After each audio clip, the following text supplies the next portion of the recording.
Monday, June 1st, 2026. If you want a clean daily read on macro and market risk, subscribe for the next briefing. Markets are trying to price three forces at the same time: higher oil risk from the US-Iran conflict, a still strong AI-led stock rally, and weaker crypto market liquidity. Today's agenda, today's market snapshot: inflation and energy risk, US and Iran conflict, crypto market weakness, what to watch next. Now let's look at the big picture economic risks driving these numbers. Welcome back to Market Pulse Daily. I am here to walk you through the numbers from the trading floor as we look at the data from last week and the live updates for today. The overall market mood is mixed, but it is not panic-driven. US stocks finished last week at new highs, supported by technology and AI spending. The S&P 500 last closed at 7,580. An indicative June E-mini S&P future was recently near 7,616. The Nasdaq Composite last closed at 26,973. Separately, the Nasdaq 100 E-mini future was around 30,572.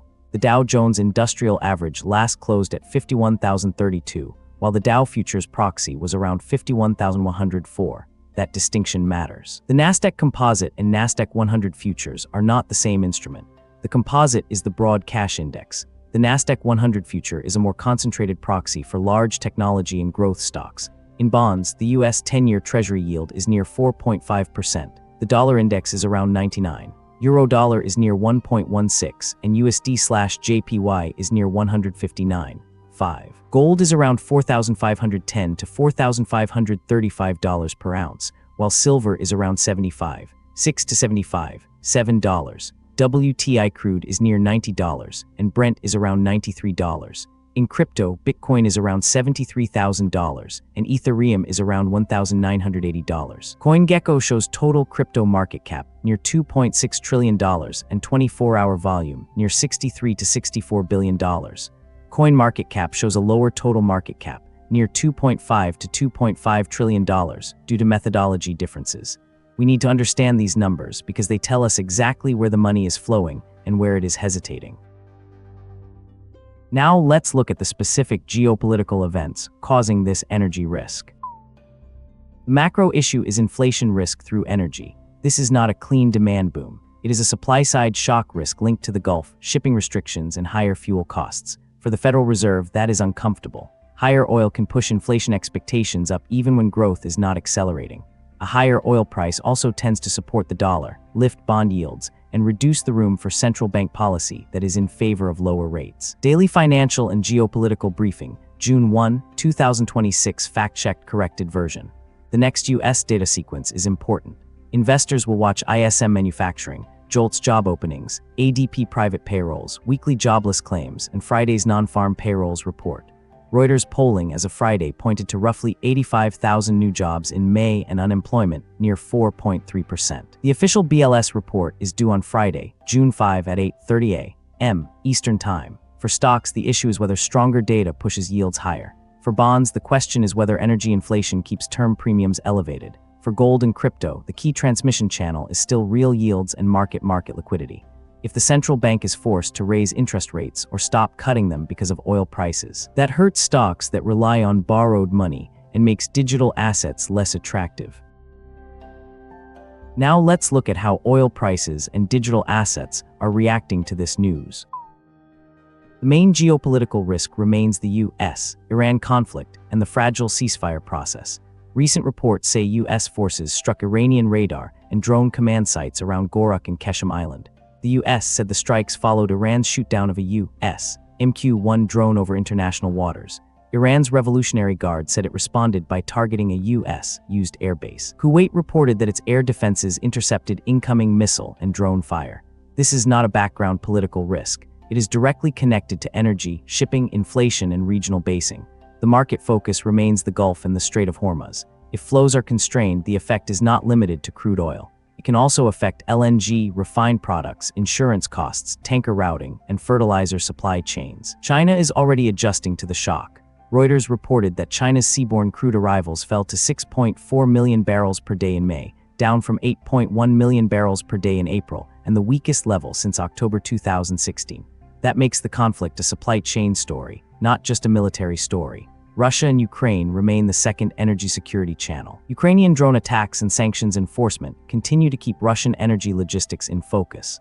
Europe therefore faces two pressures at once: Middle East supply risk and Russian-linked energy disruption. The market impact is clear. Brent near $93 carries a risk premium. Defense and selected energy names can benefit. Airlines, chemicals, consumers, and energy importers are more exposed. Safe haven asset demand supports the dollar at the margin. But gold is being pulled in two directions because yields are also firm. Now let's look at the specific data points investors should watch over the next few days. Oil is the cleanest geopolitical signal today. WTI near 90 and Brent near 93 show that the market is still pricing disruption risk. A sustained move higher would feed transport costs and inflation expectations, which would make central banks less comfortable. Gold has support from geopolitical uncertainty, but it is not a one-way trade. A stronger dollar and higher treasury yields can cap upside. Silver is holding near $75 because it has both precious metal and industrial demand characteristics.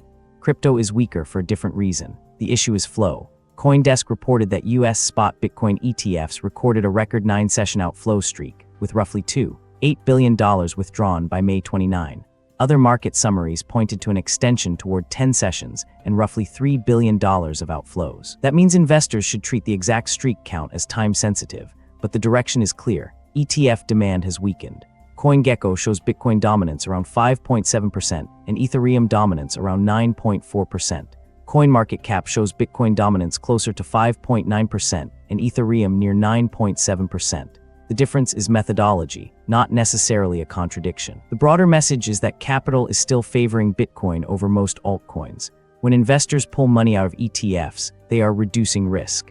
This means the digital asset class is under pressure from a combination of factors, including higher yields and a lack of new inflows to replace the money leaving.